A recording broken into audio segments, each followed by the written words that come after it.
So welcome everyone. This is a temperature check to make sure that everyone is in the place. When I say Shasha, you say Girana. Shasha. Shasha. Shasha.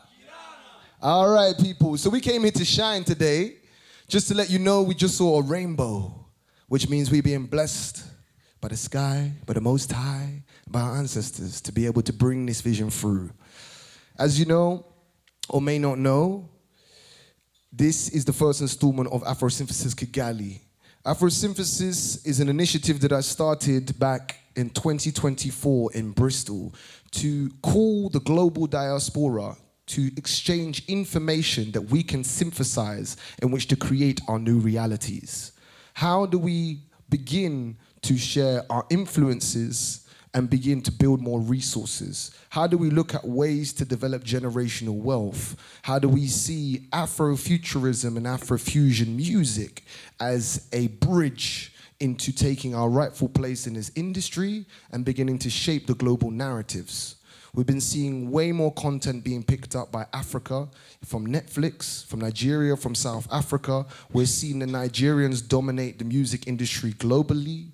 We're now seeing African leaders in a position of power that is no longer subservient to colonial rule or European influence. We're at a time now where Africa is finding its own 2 feet to stand by its own self and to acknowledge what potential it has to shape the greater world, and also to call all of the diaspora home so that they can share and exchange all of their efforts, all of their infrastructure, and all of their innovation and bring it back to the continent where it all began. And we can remember the power that exists within us to create our own reality rather than being given narratives from a Western gaze or microscope.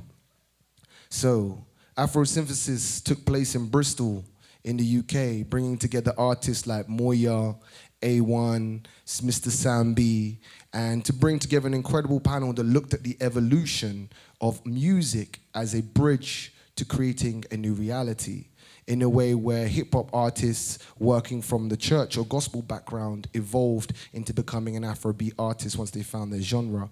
Afrofusion artists utilizing the music to engage with an activism. An incredible artist, Moya, in Mozambique, who was chosen for Festival de Canção in Portugal, created such a song that was an anthem for all of the young Mozambicans with all the troubles that they had in that particular time.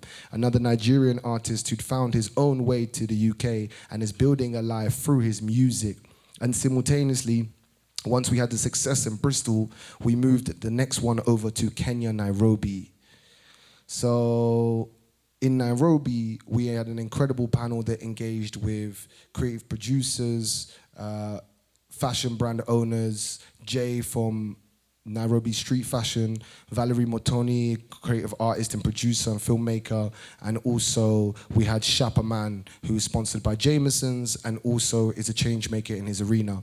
We looked at the cultural initiation of American hip-hop culture and how it influenced East Africa's region of music, and also looked at how the dance culture began to give people these sense of ancestral technologies that are inside our blood, and how do they actualize them now to experience more greater levels of freedom and innovation.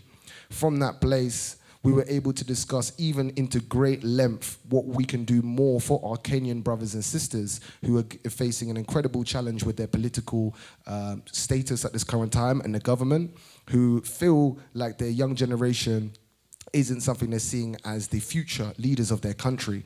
And there's a massive disconnect between the leadership in Nairobi and also the ground artists who are making the change on themselves. We spoke into that and what it felt like during the protests, what it felt like during those challenges with their government, and how, as artists, they can start to harness their creativity for social change.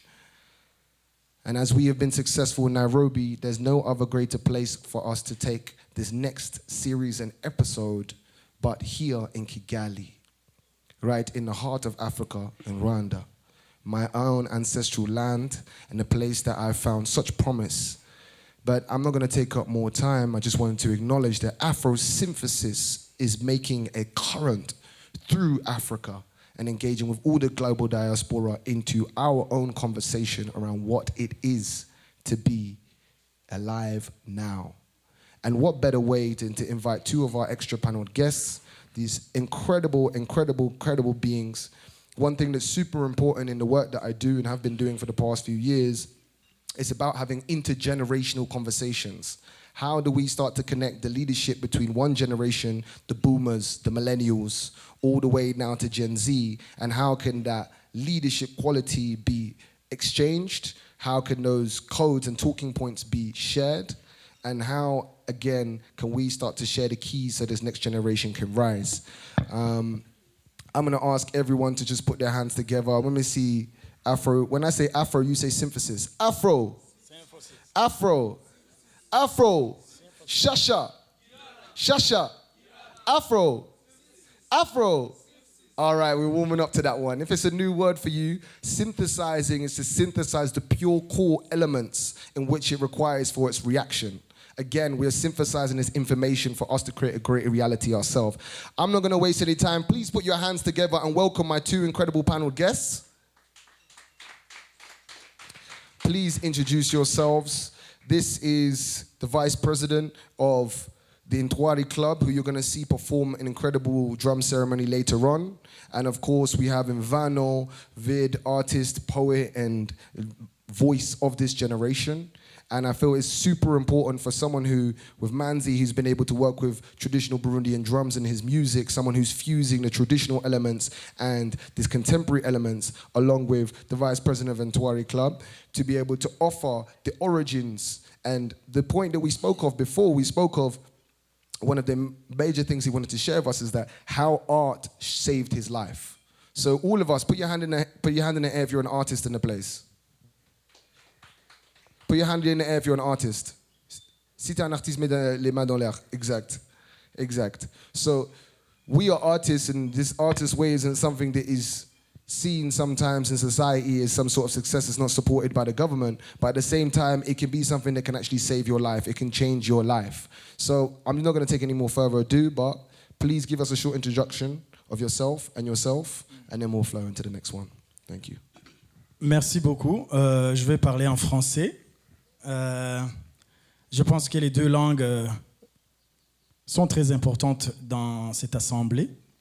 Et ceux qui ne comprennent pas bien le français sont priés d'être à côté de quelqu'un qui maîtrise bien le français pour la transcription, la translation.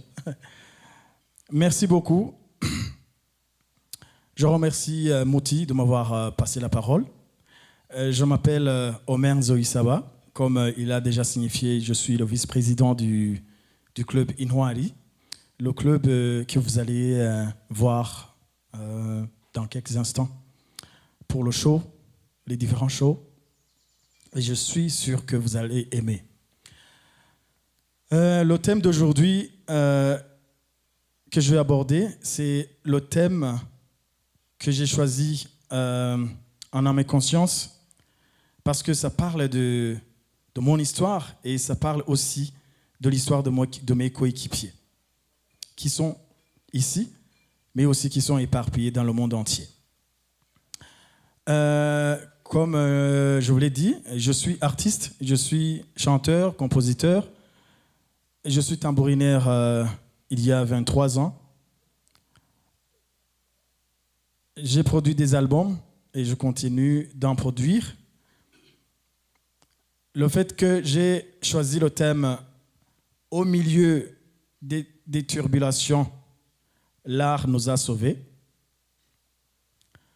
Au fait, la société ne peut pas vivre sans l'art. Parce que tout ce qui nous entoure, c'est de l'art. Depuis la naissance d'une personne jusqu'à sa mort, l'art intervient incontournablement. Alors, je vais aller tout droit à ma présentation. Exactement, c'était dans les années 1993 où le pays du Burundi a sombré dans une crise sociopolitique qui a fait couler beaucoup de sang. et qui nous a fait emporter les nôtres. Et le temps de la période de 1993, parmi mes coéquipiers, nous étions à l'école secondaire. Et nous ne sommes pas jeunes, hein, nous sommes vieux. 93, nous étions à l'école secondaire. Alors, ce talent, il y a eu des massacres dans tout le pays suite à la mort du président Dadaï. Qu'est-ce qui s'est passé? Les élèves qui étaient dans les écoles à système d'internat ont commencé à s'entretuer. Ils se sont entretués et il y a eu beaucoup de morts. Le problème alors qu'il y a eu, c'était la gestion de l'après-guerre, de l'après-crise, parce que il y avait des élèves qui avaient tué les écoliers camarades. Et donc, vous savez que quelqu'un qui a tué, toujours, il a le mal au cœur. Alors, c'était vers les années 1993, plutôt 99, que les conséquences de cette crise sociopolitique ont commencé à se faire manifester dans les esprits des jeunes qui ont pris part à ces tueries dans les écoles à internat. Donc, conscient de la situation, il fallait mettre en place des structures de détraumatisation, des structures d'encadrement pour alléger les cœurs de ces jeunes qui avaient vraiment trop de traumatisme. Et on a commencé à créer des équipes de tambourinaires pour que l'art contribue à l'allègement des souffrances de ces jeunes. On a créé des équipes de tambourinaires. On a eu beaucoup d'adhérents. Et ce temps-là, je dois vous signifier que la culture burundaise, je dirais que elle s'était un peu éteinte parce que dans les cérémonies familiales, que ce soit les mariages ou bien les dots, c'était des musiques rwandaises qu'on jouait. Ceux qui étaient à Bujumbura ce temps-là, ils le savent. Alors, on a encadré ces jeunes, on a confié à tous ces esprits une nouvelle vie, une nouvelle adaptation sociale pour sauver les âmes qui étaient détruites. Alors, pour aller rapidement, on a créé des associations, on a géré ces jeunes-là, on a commencé à créer, on les a entraînés, et puis l'art commence à sauver les gens. Premièrement, ils se sont sentis intégrés dans la société, ils ont senti une vie qui commence à se renouveler, et voilà le départ d'un parcours glorieux, parce que à partir de ce moment-là, on a commencé à travailler beaucoup, jour et nuit, créer des choses, créer des musiques traditionnelles, aller dans les studios, faire des spectacles, continuer à chercher des festivals dans le monde entier. Et voilà, à partir de l'année 2002-2003, on a commencé à sillonner le monde. de l'Afrique en Asie, de l'Asie en Europe, et donc tous les coins du monde, on les a sillonnés grâce justement à ces efforts d'encadrement à base de la culture burundaise qui ont fait de ces jeunes des victimes aux héros. Donc, je progresse. Donc, à partir de cette période de 2003 à 2015, il y a eu création de 2 grandes associations qui ont changé la configuration de la culture burundaise par l'appropriation des jeunes burundais, surtout les jeunes citadins, qui ont commencé à aimer, à avoir de l'engouement pour la culture burundaise, alors qu'avant, on nous voyait comme des vauriens, parce que, vous savez, la culture dans les pays africains, c'est quelque chose qui n'a pas beaucoup plus de valeur, parce que justement, on a été déraciné, on a été acculturé. C'est pourquoi, actuellement, les pays africains ne peuvent pas évoluer, parce que le point de départ a été faussé. Il a été faussé par les colonisateurs et continue à être faussé par le néocolonialisme qui assujettit les pays africains. Et donc, du coup, on porte un manteau, un costume qui n'est pas le nôtre. Et c'est pourquoi nous devons faire le retour aux racines pour savoir qui nous sommes, pour savoir notre destinée et pour développer nos pays africains à base des aspirations, à base de la façon dont nous concevons les choses et à base de la façon dont nous voyons la destinée de nos pays et de l'Afrique. Malheureusement, l'influence qui a été faite par ces jeunes qui avaient un traumatisme depuis les années 1993, il a été, je dirais, phagocyté par justement les esprits maléfiques qui ont fait que une partie de ces jeunes a été contrainte à l'exil, donc l'année 2015. Arrivé ici au Rwanda, c'est l'art qui nous a accueillis. C'est l'art qui nous a accueillis. C'est l'art qui nous a hébergés. C'est l'art qui nous a réconfortés. C'est l'art qui nous a appris à marcher quand tout était tombé à l'eau. C'est l'art qui nous a rappelé notre valeur. C'est l'art qui nous a montré que l'art est un domaine incontournable et dans lequel chacun peut survivre. Alors, pour la petite histoire, arrivé ici,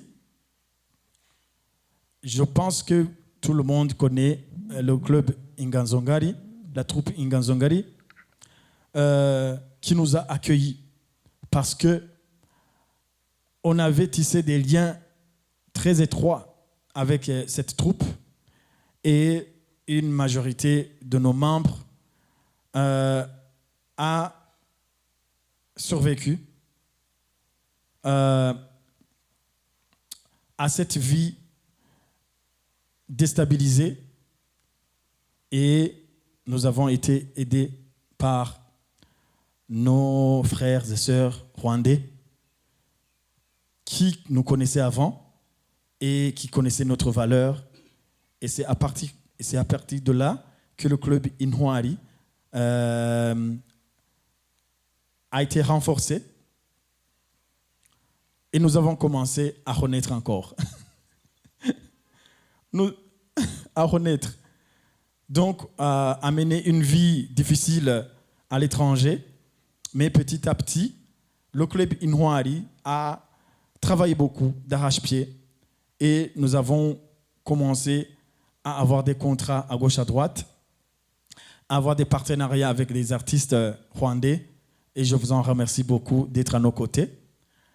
Et pouf, encore une fois, les festivals internationaux ont commencé à venir. on a commencé à sillonner le monde, l'Afrique, l'East African Community, et aussi l'Afrique de l'Ouest.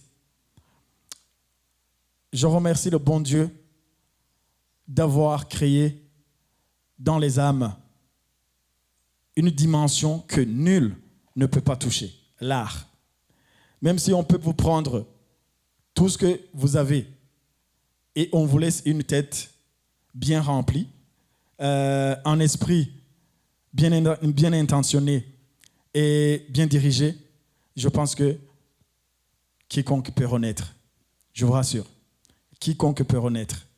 Et voilà, nous avons eu une renaissance à double reprise, c'est-à-dire 93, 93, on a survécu, 2015, on a survécu, et je vous rassure que les impacts que nous avons faits dans notre société sont énormes, et la société continue à en profiter, surtout les nouvelles générations qui ont suivi, et nous en sommes fiers. Donc, sans trop discourir, l'art a sauvé les âmes, l'art a accompagné les désespérés à retrouver une vie pleine de positivité, une vie pleine de, je dirais, d'avenir, parce que je pense que les autres qui n'ont pas eu cette capacité de pouvoir s'installer dans cette ville se trouvent ailleurs dans les camps de réfugiés. Et donc du coup, l'art est un vecteur de l'humanisme. L'art, c'est la voix des sans-voix. Parce que l'artiste, il dit ce qu'il ressent, et ce qu'il ressent, il n'est pas le seul, c'est parce qu'il a eu cet esprit. Dieu a mis ce courage et cet esprit de parler pour les autres. Donc, c'est pourquoi, en fait, la plupart des artistes se retrouvent toujours en contradiction avec les pouvoirs, les dirigeants, parce que quelquefois, un artiste fait un regard sur la société, il se positionne, il se pose des questions et commence à matérialiser les idées. C'est pourquoi la plupart des artistes qui parlent, qui éduquent la société, ont du mal à survivre dans leur société propre. Comme une anecdote, je pense que le personnage de Jésus, vous le connaissez tous, parce que Jésus parlait de la réalité et de la vérité, et que le monde est en pleine contradiction, il a été crucifié. Je peux alors comparer cette situation de vérité que l'artiste met en lumière à une vie de Jésus-Christ qui a été crucifié parce qu'il a dit ce qui devait être.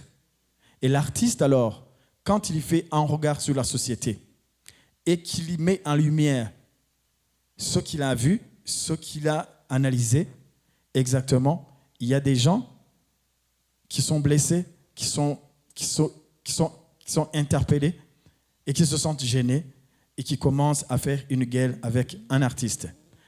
Mais les artistes continuent à parler du bien, continuent à parler du beau, continuez à rêver, mais aussi continuez à parler ce que vous voyez et que les autres ne peuvent pas voir. Parce que vous allez être leur porte-parole.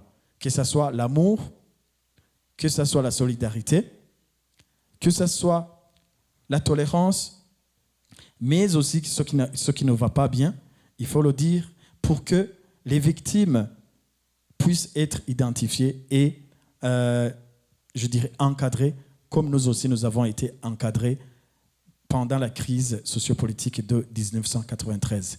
Je vous remercie beaucoup. Fais du bruit tout le monde. Ah ouais.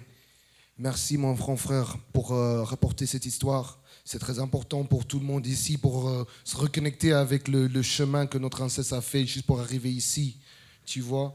Pour faire un miroir à ton histoire, tu vois, mon père a été là dans cette histoire. Ma famille était là dans cette histoire. Et c'est eux qui ont vécu en Europe, en Belgique. Et moi, après ça, quand j'étais né à Londres, en Angleterre, je devais reconnecter tous les pièces qui étaient perdues. Comme ça, moi, je peux. Les prochaines générations peuvent me reconnaître avec mon histoire, avec la puissance qui est là. Parce que l'histoire est, même avant ça, même quand tu passes en Burundi, Rwanda, les kingdoms de vieux, on ne sait pas l'histoire avant la guerre, tu vois, et c'est le seul parti qu'on réfléchit pour avancer.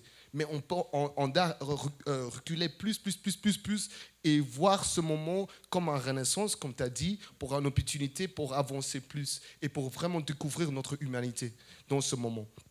Alors, avec ça, c'est très important que tu as dit, parce que même l'art a sauvé ma vie. Même d'être tu vois, être un descendant, un diaspora qui a un mélange de burundais, rwandais, coréen, je me ramène avec un trauma dans mon sang, avec une force que je ne sais pas sortir. Et j'étais dans tous les sports, le rugby, le foot, j'étais en basket, mais il y avait quelque chose que je n'ai pas eu le moment pour sortir. J'ai même fait le kung-fu et martial arts, et j'ai senti quelque chose dans ça qui voulait sortir de moi. Et c'est seulement quand j'étais en deux parties de ma vie, en deux chemins de ma vie, il y avait un parti qui j'étais vraiment dans la culture gang à Londres. Parce qu'avec tous mes potes, avec tous mes gars qui étaient dans mon quartier, c'est seulement quand on était ensemble, on a senti cette vibration, cette tribe, cette connexion qu'on protège nous ensemble. Et on peut bouger, on va se protéger ensemble. Et ça, c'est quelque chose de très primal, tu vois, très primal. Et c'est l'instinct qui est là pour ça. Et en même temps, je faisais les cours de classique. Je faisais la cours de classique, là, ballet, Billy Elliot, tous ces trucs-là. Mais c'était le seul moment que mon pote il m'a dit hey, « Qui, tu vas tout le temps à la danse là ?» Il y avait une partie de ma vie que je faisais de la danse 5 fois par semaine, tu vois. Je devais m'entraîner pour être un technicien, pour arriver très haut, plus haut que je peux me reconnaître, tu vois. Et dans ce passage, avec le craft, je m'applique et après, je peux sortir plus que je savais, tu vois. Et c'est ce passage. Mais c'était le moment que j'étais dans le quartier, le ghetto, avec mes potes. Et on était là, on était sautés par des autres gars qui étaient là et dit « Tu viens de quel quartier, toi ?» On a dit « Toi, tu viens de quel quartier? Qu'est-ce que tu veux ?» Et on sait l'histoire. Il ramène un couteau, il m'a presque eu. J'ai tourné parce que j'avais les instincts et ça m'a coupé un tout petit peu sur mon pull de l'école et j'ai couru pour ma vie. Et dès que ce moment arrivait dans ma vie, je dis je ne vais jamais quitter une classe de danse pour faire n'importe quoi. Parce que j'ai un passage. Et après, j'ai parlé avec les plus âgés dans le quartier. Il m'a dit ouais, Mouti, toi, tu as une chance de sortir de ça. Toi, tu as le talent. Tu as une opportunité de changer le chemin et changer la perspective de notre vie. Alors, toi, tu fais pour tout le monde. Tu avances pour tout le monde. Et c'est un truc difficile quand tu es jeune. Tu ne sais pas comment comprendre que les autres gens n'ont pas la même opportunité. Et tu as un talent qui est là pour bouger quelque chose de très spécial en toi. Tu vois? Et c'est ça le moment que j'ai commencé à découvrir que l'art a sauvé ma vie. Même quand j'avais la danse, j'ai commencé à travailler avec la danse-thérapie. Comment sortir les trucs, l'énergie dans moi, les émotions que je ne vais pas faire. Et c'était ce moment, quand j'ai commencé à faire des solos, que tout le monde a dit « Hey Mouti, pourquoi tu danses avec ta tête baissée ?» Parce qu'il y a trop qui est caché là, tu vois. Il y a trop qui est caché là dans le cœur. Et tu ne veux pas sortir ça parce que tu as peur que les gens qui vont voir quelque chose qu'ils ne vont pas comprendre. Et en Angleterre, c'est un autre truc. Hein. En Angleterre, ça a été toujours colonisé, tu vois. Alors, tu as ça à la base. Alors, c'est pas... tu es parfois engagé, endangered pour exprimer ça dans un espace qu'il ne comprend pas. Tu vois? Et ça, c'est pourquoi c'est très important cette partie, parce qu'il y a plein de diasporas autour du monde qui habitent tous dans des sociétés qui sont toujours colonisées. Tu vois? Et eux, ils doivent trouver son moyen pour être dans un espace avec les gens, avec son tribe, avec sa communauté, qui peut vraiment se ressentir eux. Dehors de l'histoire, dehors de l'adaptation, la conformité, tu vois, dehors de tous ces parties et vraiment sentir. Et ça, c'est pourquoi j'ai j'ai vécu en Afrique pour recommencer l'histoire, pour vraiment dire, je fais tous les efforts en Angleterre pour les panafricains, c'est ça a été. Mais même moi, ça fait 17 ans que je n'ai pas retourné à mon pays. Qu'est-ce qui se passe là? Et c'est tous les Africains qui sont là en Angleterre, qui en Europe, qui sont là. Ouais, on est là, on représente l'Afrique. Mais ça fait combien de fois que tu retournes en Afrique, vraiment? Et comment tu commences à aider l'Afrique? Vraiment, parce que nous, on est à un point que le chemin commence à changer. Et c'est très important que tous les diasporas prennent tous les efforts qu'on a fait en Europe, en Amérique, et on les ramène ici, on commence à faire les vraies discussions. Comment on va peinter l'image, la vision de les prochains 10 ans de notre pays et notre continent. Tu vois? Et juste parce que on va passer à l'autre guest, Imvano, un voix ici qui est très reconnu, qui fait la poésie, qui fait des classes en Kinyarwanda, qui parle très bien le français et anglais. Et lui, il a écrit, il a utilisé ces mots, il a utilisé comment il peut dépicter ces histoires. Et maintenant, il prépare pour lancer son livre. Il a même un publisher qui va lancer son livre. Alors, il y a même des autres publishers qui sont prêts à faire l'effort pour investir sur les poésies de Rwanda. Tu vois? Alors ça, c'est très spécial. Son perspective, c'est très important de notre génération, de votre génération, à passer à nous et on échange aussi. Et Imvano, merci. Dis un petit... dis toi-même. Ok. Je vais souffler un peu pour dire mon dernier propos qui va durer juste 1 minute ou bien 2.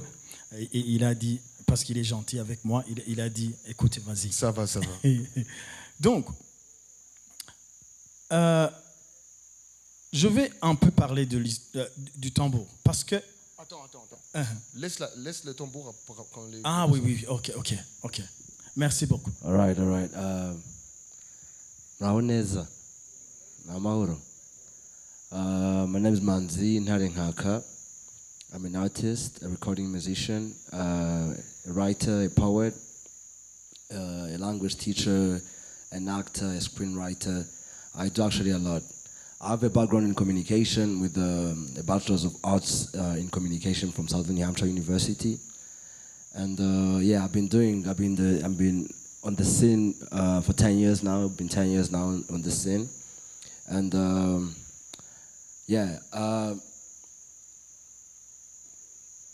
my perspective on how art can change lives or how art changes lives is a pretty much a simple theory, if I could put it that way. I've always known that I'm an artist, that I'm a creator, but I only reached at that point where I'm like I'm connected to my art like 5 years ago, I guess. 5 years ago, like when I was still in college, when I was still in university, I was just a performing poet, just a spoken word artist, like performing poetry everywhere. But I was just a cliche poet, if I could say. I was not that connected to my art. And then 5 years ago, I got introduced to sounds and everything, music and everything. And then I had an idea of creating or crafting my debut spoken word album. I had a lot of ideas of what my album would sound like. I had a lot of inspiration of what I wanted my album to be, and I even created a lot of versions of the album, until like I created this version I titled Renaissance Telwan, which is pretty much the rebirth, getting at that phase where you connected to your art and everything.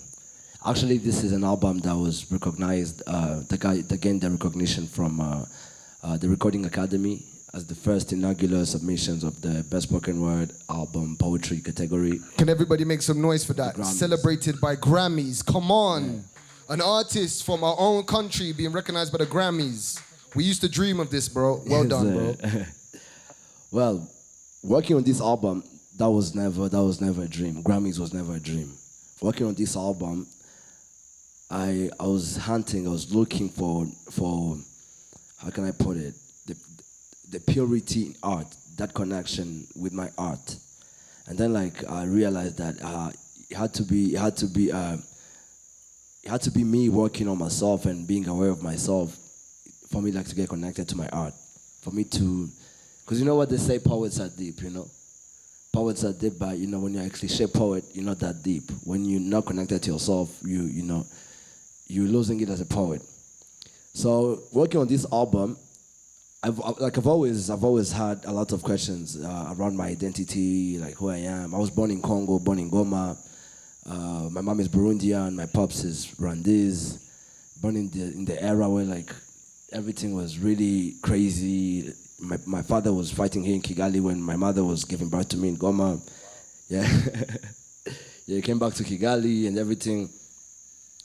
So like growing up as a teenager, I've always had that curiosity about the identity, my identity, who I really am and everything.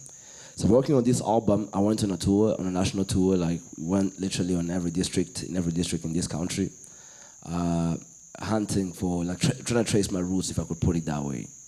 That's how I also like found myself in Burundi, ended up like sampling the Burundian drums, like I felt that sense of connection. So this album, after recording it, after putting it out, even like before the Grammys got involved and everything, I felt a fulfillment that I was longing for so long.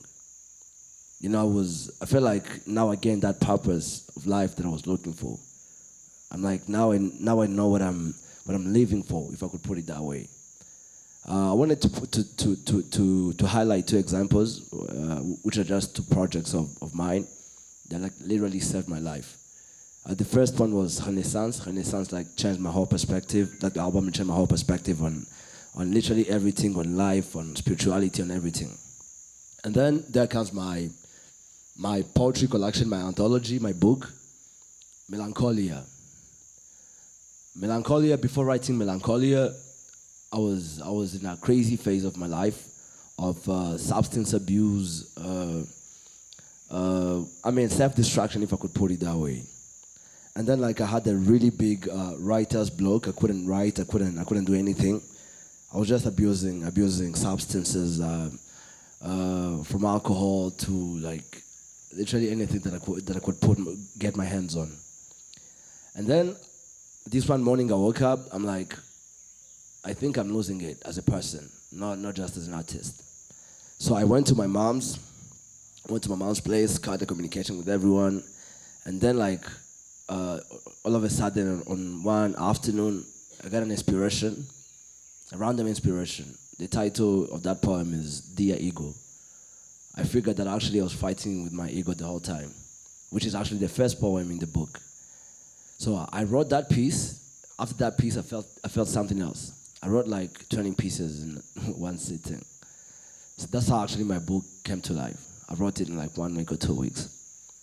And after writing that book, I can say that I got humbled by nature, if I could put it that way. Nature humbled me, like nature put me in a position where I'm like, there's you sharing the art, but you know there's a messenger. The messenger is God. You know what I mean? Not the messenger, like who sent the messenger is God. I just carry the message of God. You know what I mean? Humbling myself like that. And if anything, as artists, as performing artists, with the clout we get everywhere we go, like traveling everywhere, we tend to like get to ourselves, you know what I mean? We tend to let our ego get to us in some sense. So yeah, after writing that book, it saved my life from that chase of clout, if I could put it that way, that chase of validation, be it street validation, be it anything, to like being humbled, to being in a position where I'm like, there's me, but again, I'm also a small particle of a really big scheme of something really big happening. And those are two examples that like of the projects, of my artistic projects that really changed my life. Letting alone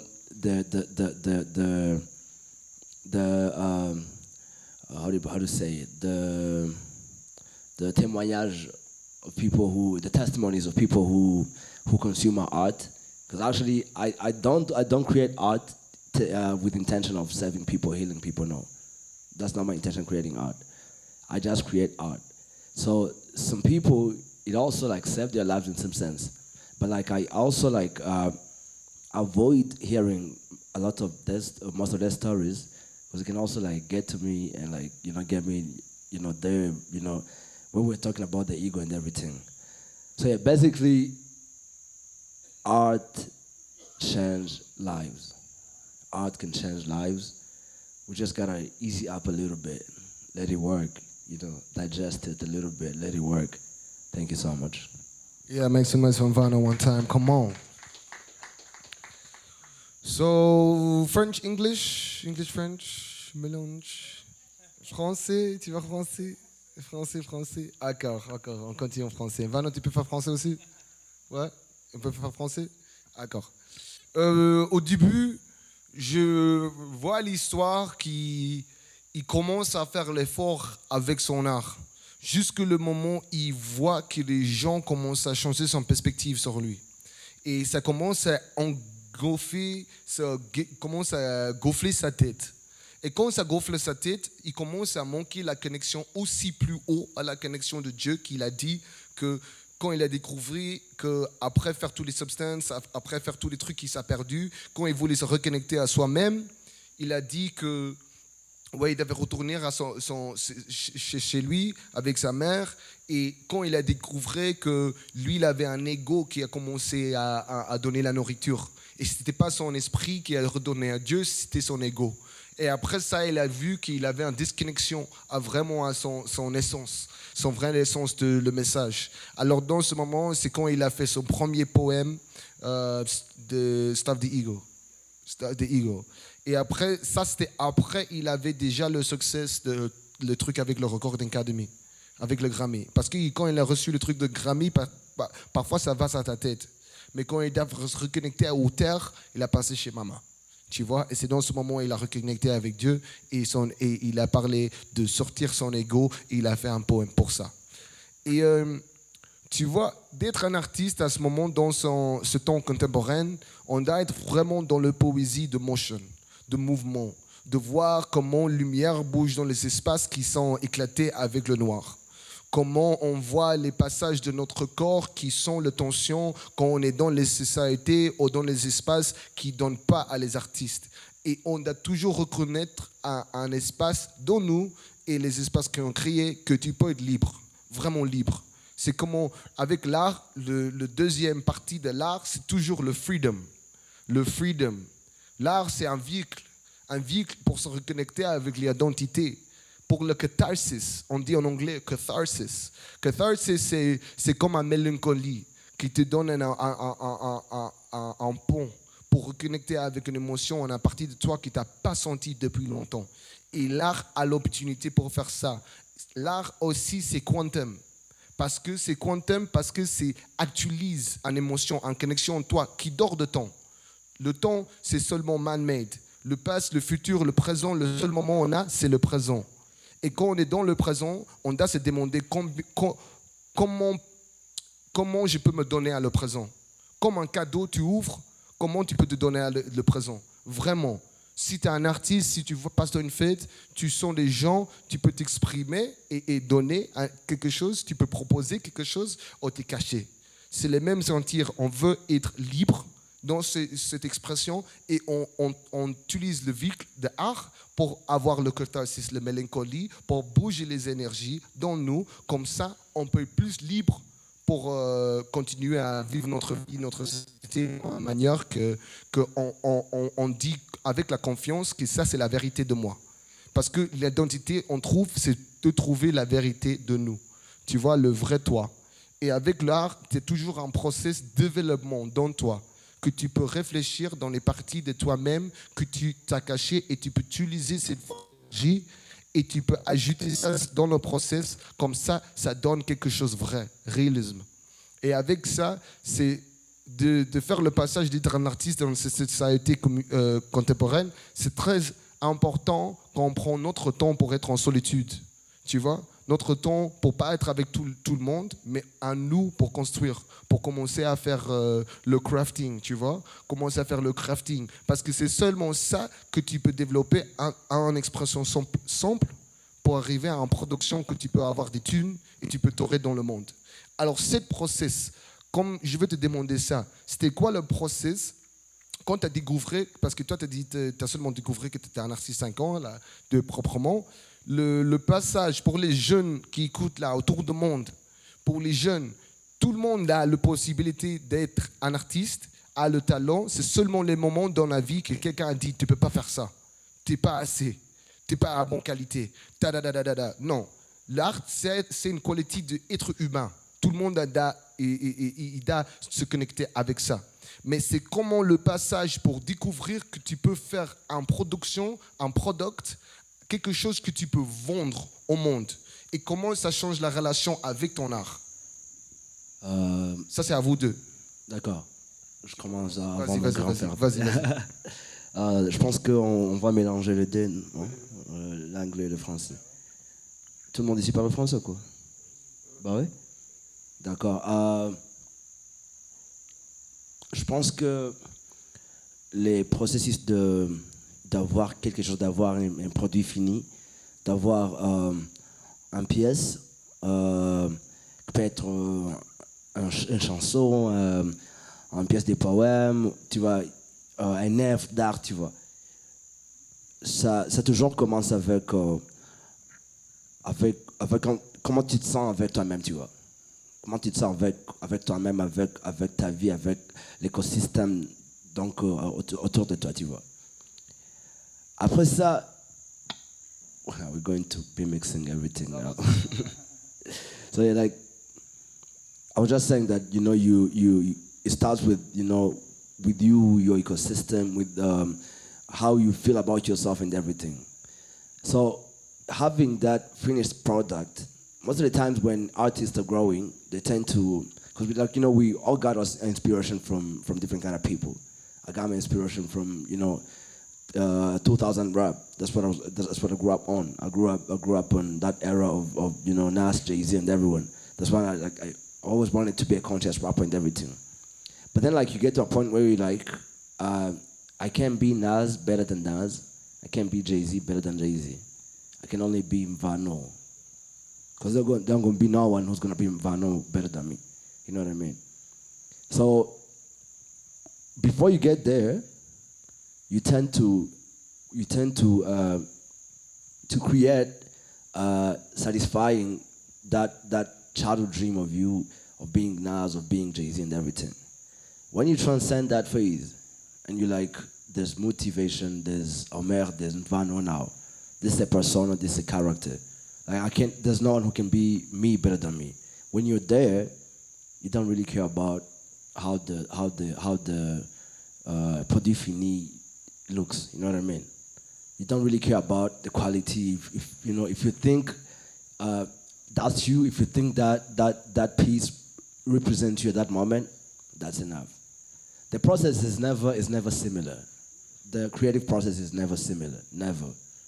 There's pieces that I wrote when I was traveling, when I was on a plane or something. There's pieces that I wrote when I was drunk, so drunk, when I was high, when I was abusing drugs and everything. There's pieces that I wrote when I was inside. The process is always different. It depends. It always comes to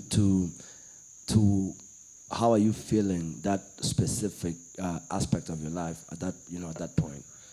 But I just wanted to clarify, how does the relationship change to your art?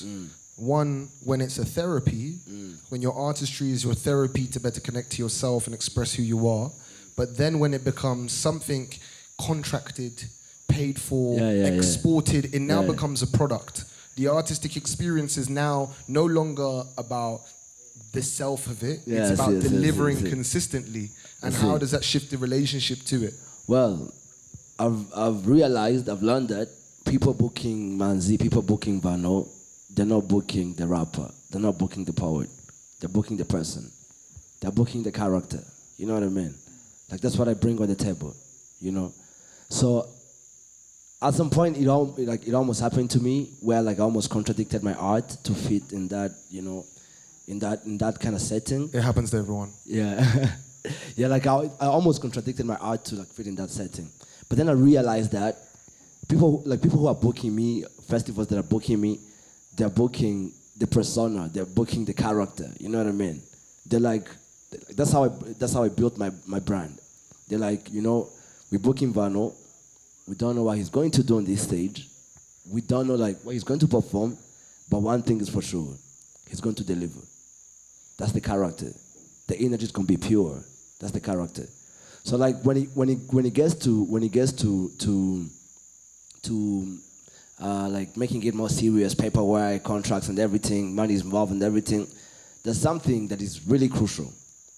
It goes back to the ecosystem that I was talking about. Because as an artist, you're a brand yourself. You know what I mean? You need a brand manager.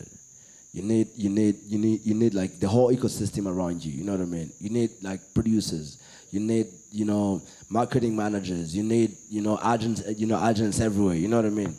So for indie artists, it's so different. Because as independent artists, we do everything for ourselves. You know what I mean? Even when you have a team, it tends to be your brothers, people you grew up together, 3, 4 of them doing everything, at the same time. But again, for the mainstream scene, it's so different. It's really different. But when it comes to indie artists, the purpose, the mission was never making it to the Billboard. It was never having a lot of Spotify streams. It was never that.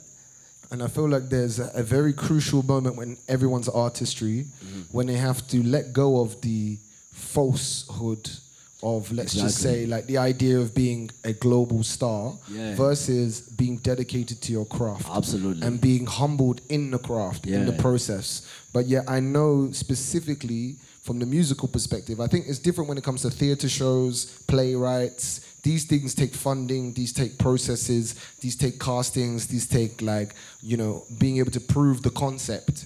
And then from there is international agents, festivals you go to, and then boom, boom, boom. There's something I've realized actually. Every artist who's in the theater scene, they're never just doing theater. They're never just doing acting. They're never just doing writing.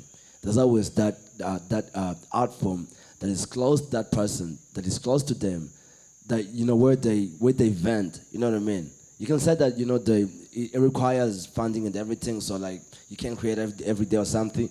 But everyone has actually that personal art form where they vent, man. You know what I mean?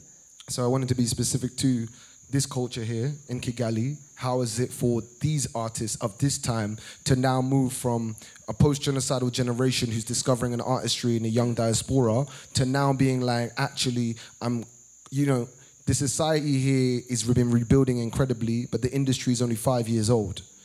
So how much can artists really be supported to take their greatest work forward? And how has it really been happening here, different to the Western mainstream of like, we ain't relying on big labels anymore. We ain't relying on these big kind of corporate giants to fuel the thing and export us and synthesize our energy in whatever way they do. Now it's like there's embassies here, there's institutes here who want to work with the artists on the ground level, and they want to see them develop, because the main thing when it comes to artistry is that in societies who don't recognize art, there's a lack of development. So if there is a young artist who's expressing something that you might see on Instagram or TikTok, how precious is that for a society to recognize that this is a voice in our time, and they have the ability to transcend the noise and then suddenly propel themselves where what their message is could be saying something of an undertone from a whole country, especially all the invisible kids that are supporting Congo. These through their talent, through their artistry, have the ability to change their whole narrative into the future. And it's how the art allows you to actualize that reality in a new way, where it's no longer just part of your healing, but now it becomes something that's part of people's worlds and realities as well. Well, I feel like the era where we're in as Kigali creatives is a renaissance era indeed. It's we're reintroducing, we're rebranding the game, we're changing the game for good. You know what I mean? Because we with the cloud our country has everywhere on the internet and everywhere, it's kind of getting to us in a sense that everyone is so proud of being Kigali and so proud of being Rwandese. You know what I mean? So they tend to also brand their art as artists, in that sense, as a Kigali artist, as a Rwanda artist. But again, there's a problem. We have a lot of individual artists. We have artists. We have really, really, really good artists, but we don't have an industry. You know what I mean? Do you hear that, everyone? There's really good artists, but there's no industry. There's no industry. The industry is the other ecosystem that I was telling you. The investors, people, creative lawyers, copywriters. You know what I mean? The whole, agents. It doesn't really make sense how an artist like me or you don't really have agent at least in 5 countries in Africa at least, and that's something that we can achieve easily. You know what I mean? But again, we can't really beat ourselves up that much because we're building everything from the scratch. Vas-y. Oh man, take it. Oui, en fait, je vais parler en français. Hein. Non seulement que je ne parlais pas l'anglais, mais je suis bien à l'aise avec l'anglais, le français. Ouais. En fait, ce que Manzi était en train de parler, il y a un problème de conception culturelle de l'art dans les pays, surtout africains. L'art n'a jamais été considéré comme un secteur d'activité qui peut générer des revenus sur le plan national. C'est ça un problème. Alors que dans d'autres pays, par exemple en France, l'art et le tourisme rapportent beaucoup plus que l'industrie automobile. Vous voyez ?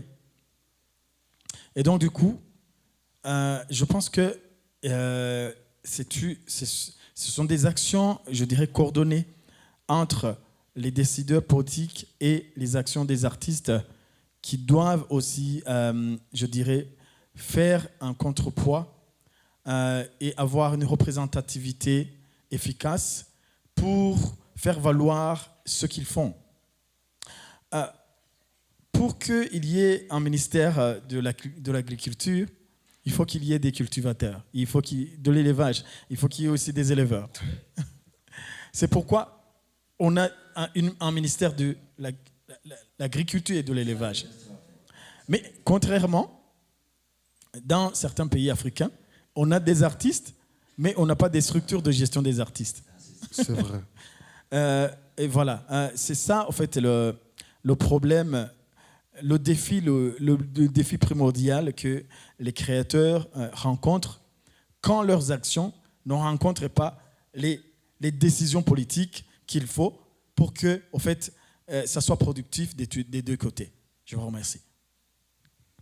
Et oui, c'est bien. Et avec ça, le cultivateur, moi, tu vois, je pense à Angleterre que, tu vois, j'ai eu grandir en Angleterre et j'ai vu vraiment la structure de société.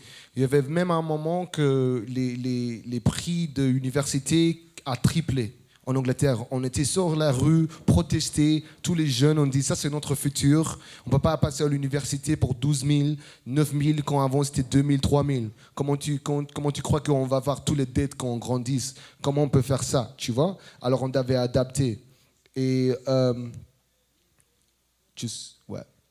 ouais, merci.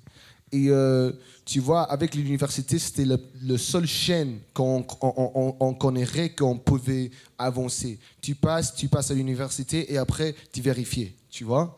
Mais maintenant, on a assez d'informations sur l'Internet et sur Spotify et sur YouTube que tout le monde peut commencer à vendre son art, NFT, digital art. Et nous, maintenant, le marché, c'est global, de l'Internet. Alors, pour intégrer cette opportunité de notre société contemporaine, maintenant, c'est plus d'être indépendant. It's more important to be independent right now because you don't need the machine to make the things happen, but you have to make sure when you have the product, quand tu as le produit, you know how to put it in the right people's hands, dans les mains de les propres personnes. Because there is a lot of extortion dans l'industrie, dans les Angleterres. Et le vrai truc, ça c'est pourquoi je vis en Angleterre, parce que moi, tu vois, avec un sourire mignon, métis, il commence à me vendre. Je t'ai appelé une fois pour un commercial Coca-Cola. Il m'a dit, on veut toi dans le caractère de... Je me dis, attends, tu me donnes combien? 5 000. 5 000 pour avoir mon figure sur Coca-Cola pour plus de 10 ans. C'est pas assez. c'est pas assez. 5 000, c'est pas assez. Non, non, quel par hasard. Non, non, non. Et alors, je devais réfléchir, moi, comment je pense de moi dans 10 ans. Je suis comment? Je suis futur, j'ai des enfants, on est mariés, là, là, là. Et je pense, Coca-Cola a toujours obligé d'utiliser mon figure dans ce commercial pour 10 ans. Non, non, non, non, non. Et ça, c'est le truc difficile parce que l'industrie commerciale commence à user le caractère, les brands, les images qu'on veut montrer. Parce que c'est nous qu'on a mis ça dans l'industrie. Nous qu'on a montré ça dans les musiques vidéo. On le fait attractif. Maintenant, l'industrie a reconnaître comment utiliser ça pour l'avantage de la coopération. Alors, si tu vois ça, ils commençaient à utiliser notre énergie et nous vendre, prendre moitié de la bouffe, la nourriture, et te rendre moins. Tu vois? Alors, maintenant, c'est plus important, même avec Prince, même avec Michael, pour contrôler notre royalty, contrôler notre vrai intellectual property. It's very important for us to keep our intellectual property and our royalties because there's too much of the industry that has been extorting and synthesizing out the African energy, the Afro energy into the world. Once we popularized it, they mass-produced it. And when they mass-produced it, they mass-exported it to their own gain, in which they gave us only a sliver back from what they were really making. So now there's a whole industry of understanding the basketball players, the joueurs de basket, the rappeurs. All these people are getting the most endorsement because now we're looking at them like the modern superheroes. Alors, il y a un autre point, qu'avec les artistes, on commence à être les héros. Les artistes commencent à être les champions et les champions et les héros de notre temps. Dans ce moment, à ce moment avec ça, we now become the breakers of change. We become the way showers. We become the soothsayers. We become the channels in which to raise the consciousness of the people and remind them of their true nature and power when we connect to that part of our humanity and we're able to transmit that. And that in itself is priceless, but at the same time, it is a high quality of consciousness. It's a high quality form of consciousness.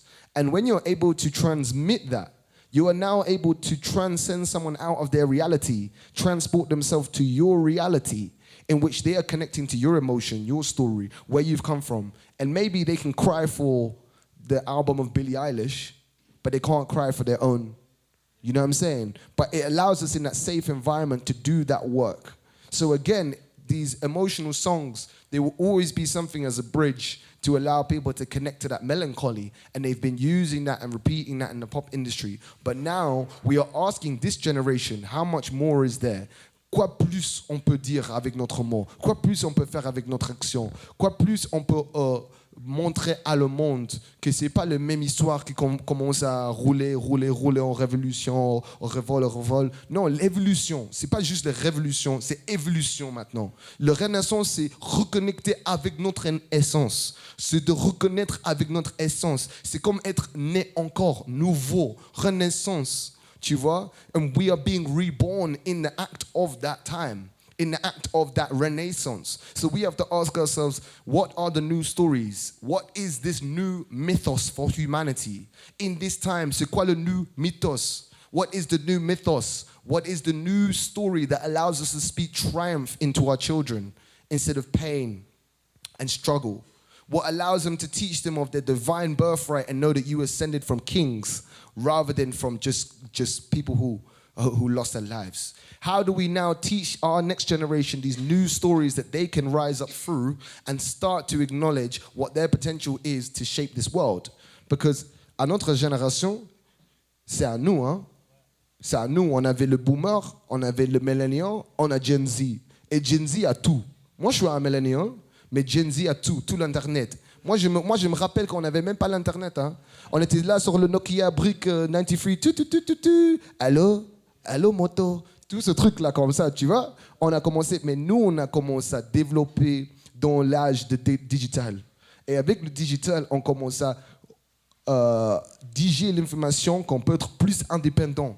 Parce qu'avant, on disait, on ne sait pas l'industrie, on doit passer à quelqu'un d'autre et c'est eux qui font tout. Mais maintenant, on peut faire les études, on peut faire les efforts pour se reconnecter avec tous les tools, all the tools and the techniques in which allow us to actualize our vision on a grander scale. That is no longer just me healing myself in my bedroom or going into my own cave in catharsis and discovering the melancholy of my own ancestral grief. No, it's actually rising from that and being able to alchemize that energy from heaviness into l'or, into gold, into riches. And how does that process happen now where we see the value of what that is, what that pure essence is, and then we ask the value of what we truly want. And for that to happen, we also must know our worth. So the main thing with artists at this time is that how do we know our worth with the artistry? Because the artistry is 20 years of sweat, blood, by yourself, training your craft, ton discipline, rester vraiment dans le coup de poing, là, dans l'action pour vérifier toi, pour arriver 20 ans après ça, and you've done your greatest work. 20 years afterwards, you've done your greatest work, and only then are you ready now to share this with the world. But who pays for 20 years of that?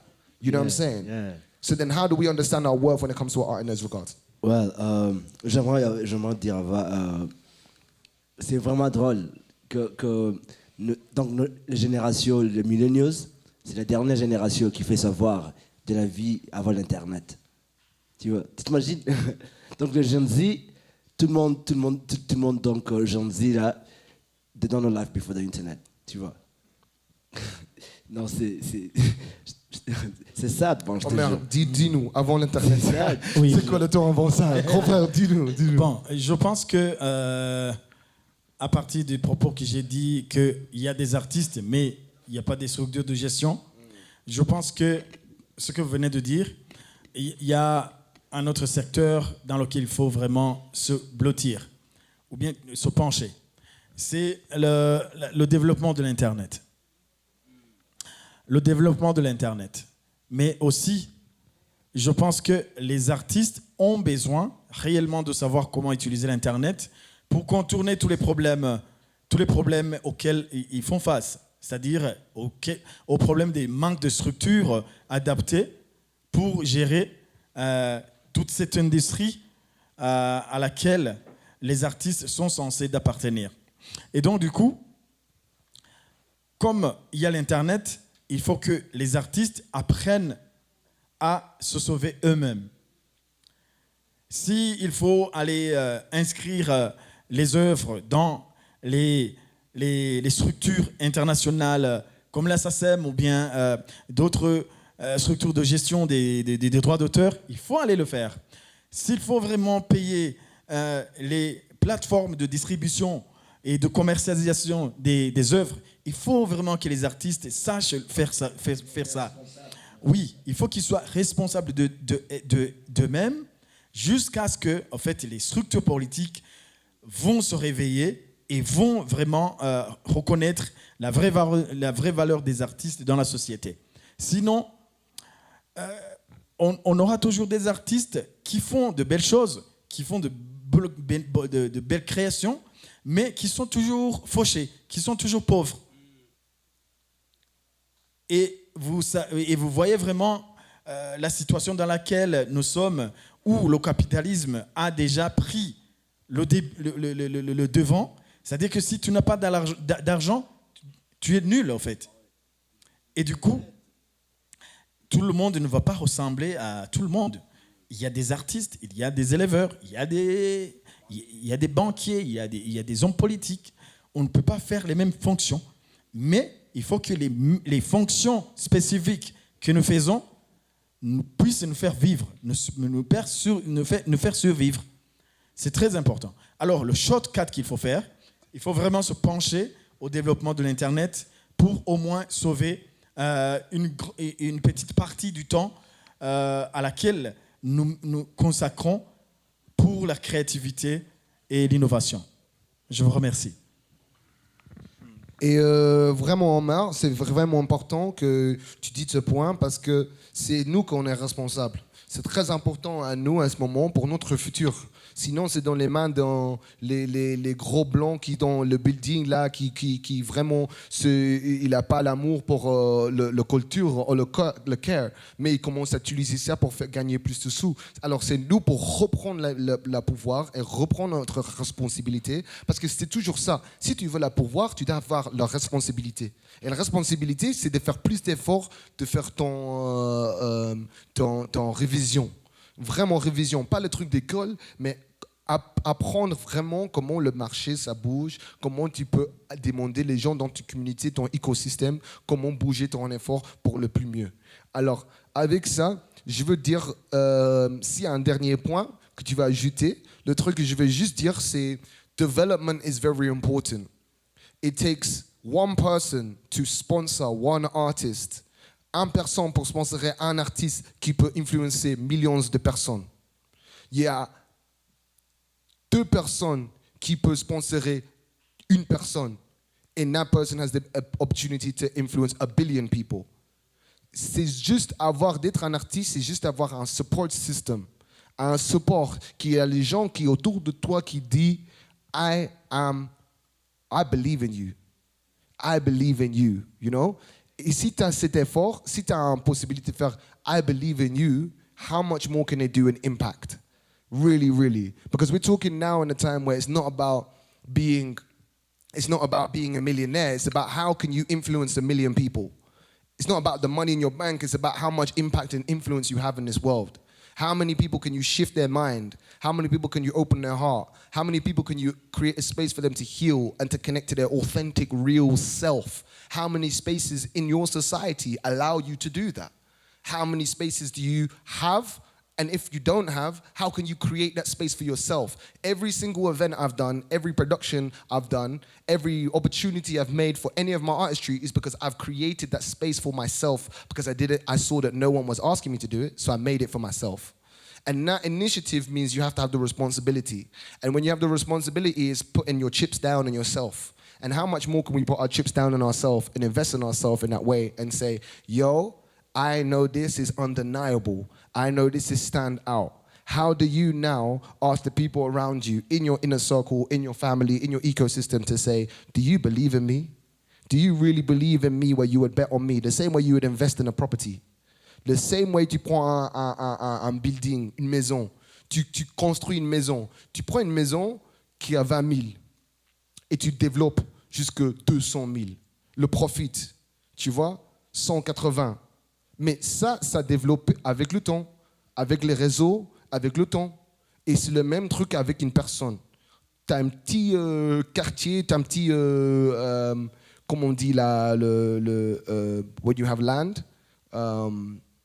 tu as un petit, tu vois, un carré, tu vois, terrain, tu vois, tu as un terrain. Mais toi, tu as un terrain aussi. Ton écosystème, c'est ici. Toi aussi, tu as un terrain. Ton elfe, ton mentalité, ton émotion, c'est important que ton terrain, toi-même, c'est soigné aussi, mais c'est en bon health. Et avec ça, tu as l'opportunité pour construire plus haut que toi. Et tu as commencé juste en bas, you started just at the bottom and you could only see that far. But when you've developed yourself over 20 years, now you can see so far, can see over Kigali. Et tu peux voir toute la ville. Mais quand tu étais jeune, tu pouvais juste voir devant toi. Et après ça, tu peux voir toute la ville. Et tu peux voir tout le monde. Alors, on doit voir les gens de notre société, les jeunes, qui sont là, et tu vois qu'il a le potentiel et commencer à développer des espaces, pas juste pour eux, mais développer dans la personne. Parce qu'on a même besoin de mentoring. Le mentoring, c'est très important. Il y a plein de jeunes garçons ici que je vois qui manquent le mentoring, qui manquent l'opportunité pour vraiment se reconnaître avec la puissance de son père, ou le principe de son père, tu vois. Et on doit avoir les mentors des autres générations, comme mon grand frère Omer ici, qui préparent à dire « Hey, ton génération, je suis là pour te supporter ». C'est vraiment important parce que sinon, on va faire quoi comme effort? On va perdre tout notre pays, toute notre planète. À quoi? On doit avoir des leaders, des changemakers, et ça commence avec nous. Ça commence à la maison. Ça commence avec nous. Tu vois? Et à la maison, même à la maison, avant, tu avais un petit terrain, tu vois? Mais quand tu as une maison, tu as un safe space. Tu as un espace pour nourrir et guider un jeune pour élever aussi haut. Et nous, on a commencé ce principe comme notre communauté. Tu vois? How do you want people to come into your house? Comment tu veux des gens pour rentrer dans ta maison? Tu enlèves les chaussures ou tu dis, ah vas-y, mets tes potes tout partout? Non, c'est les mêmes pour nous. Comment on se porte comme ça? Et so, when we bring people into that space, it's really important to recognize the process of development required to taking an artist from, I've just got a talent on the streets, to now being like, wow, actually, that has value in the global market in a certain place. But before they can do that, they need to feel safe. The safety is very important. They need to feel safe. And if they feel financial pressures, if they've got freaking societal and environmental pressures, all of that affects, it squeezes the artist, squeezes the child, because the artistry is like connecting back to the inner child. L'art, c'est comme reconnecter à ton enfant, tu vois? Et tu dois trouver un espace dans ta maison comme ça, l'enfant grandisse aussi bien. C'est le même process avec globalizing ton art. Tu vois, tu dois être protégé avant ça. Moi, je sais, même moi, avant que j'exporte ma musique fort, je vais ramener mon équipe qui bouge avec moi. Parce que tu ne sais pas les autres esprits quand tu sors dans les autres villes ou quand tu fais des spectacles, comment des gens... Tu vois? Et toi, tu dois être toujours guidé et reconnecté à ton maître, à Dieu, à ton créateur. Comme ça, tu sais quand tu bouges, c'est en ligne. Sinon, tu essaies de trapper tous les cieux comme ça, tu peux te trouver dans un trou. You find yourself in a hole from chasing the freaking things that society or any of these things. But really, if you're doing that work, it needs to come in that right way, in the alignment. Final points. Well, you just said pretty much everything, my bro. What I can say is, for investors here, or people who are willing to invest in the art, I feel like this is a perfect investment you can make in this era. This is like real estate in 20 years ago in New York. Trust. You know what I mean? Like, this is the right time to do the investment in art. Because we're getting in that era where everything that sells gotta be unique, where uniqueness sells. You know what I mean? And you can never find uniqueness in varieties like in the art. Like, there's no place you can find uniqueness in varieties like you find in art. Also, art is a currency. Yeah. Art is a currency. So, for people who are willing to flip their money, man, let's put it that way. People are willing to flip their money. We need them right now. This is the right time. We need them to build this ecosystem together. Artists are there. I just said it. Artists are there. Really good artists. Les artistes de malades, je te jure. Mais il n'y a pas l'écosystème. Il n'y a pas les investors, il n'y a pas agents et tout ça, tu vois. So it starts with artists, then investors. You know what I mean? At this point, I'm calling up on investors to like bring their arms, like we duhuza maboko. You know what I mean? We build this ecosystem we need for the art to thrive. The rest, unstoppable. Yeah, the rest, if you do that, if you build that industry, if you build that ecosystem, the rest will be unstoppable. Yeah, thank you so much. Yeah. Big up to that one. Omer, dernier mot. Le dernier mot à dire, c'est que les acteurs dans le secteur de l'art ne doivent pas baisser les bras parce que il n'y a pas eu ceci ou cela. Vous savez, tout ce qui vient de l'esprit, c'est quelque chose de très fort et qui dure. Tout ce qui vient de l'esprit, c'est très fort et ça dure. Alors, chers artistes, créez. Parce que, par exemple, si je dois donner un exemple, par exemple, des Imara et d'autres artistes anciens, ils faisaient cela sans toutefois escompter des redevances ou bien un retour. 20 albums. Oui, Imara, 20 albums. C'est ça. Mais je pense que il y a plein d'artistes qui reprennent les chansons de ces artistes, tu vois, de ces anciens artistes. C'est pareil chez nous dans la société burundaise. Toutes les karaokés, tous les live bands, ils reprennent les chansons anciennes. Parce que l'esprit qui y a créé ces chansons, c'était des esprits Organique. forts. Et donc, du coup, si, en utilisant l'Internet, tu mets tes trucs sur les réseaux sociaux et dans toutes les plateformes de distribution, tu auras toutes les chances que les générations qui vont suivre, qui vont prendre ces œuvres qui sont très fortes, ils vont certainement acheter ou bien payer des royalties d'une manière ou d'une autre, parce que les œuvres seront déjà enregistrées quelque part sur les plateformes de distribution et de vente, ou bien dans les institutions de gestion des droits d'auteur. Donc il faut travailler beaucoup. Et il faut aussi faire des choses originales pour que dans l'avenir, à notre retraite, on peut vivre de ça. Et je suis sûr et confiant que ça va être une réalité. Je vous remercie beaucoup. Merci. Et on est toujours vivant. Chacha. Gira. Chacha. Gira. Afro. Symphonie. Afro. Symphonie. We need to learn this word. Synthesis. Synthesis. Exact. Afro. Synthesis. Afro. Synthesis. There you go, people. Yes. So, I just wanted to remercier tout le monde dans le...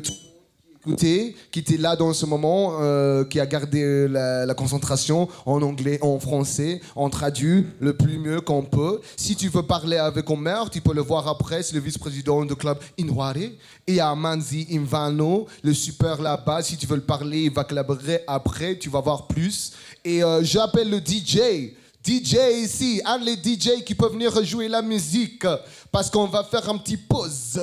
On va faire une petite pause, mais je te remercie plus parce que c'est le premier effort d'avoir Afro Synthesis Kigali.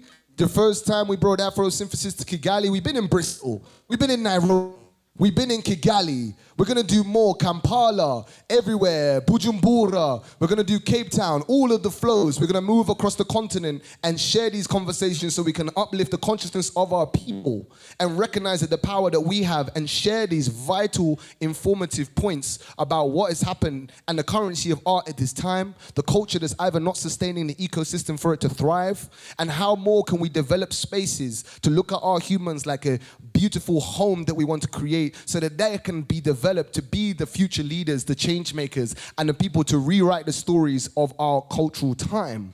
This generation is calling for real leaders, not just TikTok trends. They're calling for people who can speak authentic truth, who have their connection, who are knowing their roots, so the other diaspora across the world who don't know their roots, who don't know their father, can see men, women in clear examples of knowing their birthright, of knowing themselves in that truth. And in that, hopefully can awaken a greater resurgence of real truth. How much do we respect truth in this time? Real truth. So we honor that in this moment to recognize Afro Synthesis as this vehicle to harness our creativity for that social change, to exchange these vital parts of the information within the ecosystem, to inspire the global diaspora to awaken to the power that they have to create a new reality, and how art has actually saved multiple people's lives in all these generations, and where we can have these conversations so that we can exchange more innovation for the future leaders of our time. Thank you, everyone. My name is Muti Musa, aka Motivation, Activations for the Nation, here to give them a light cause electrification. This has been Afro Synthesis. DJ K, take it away.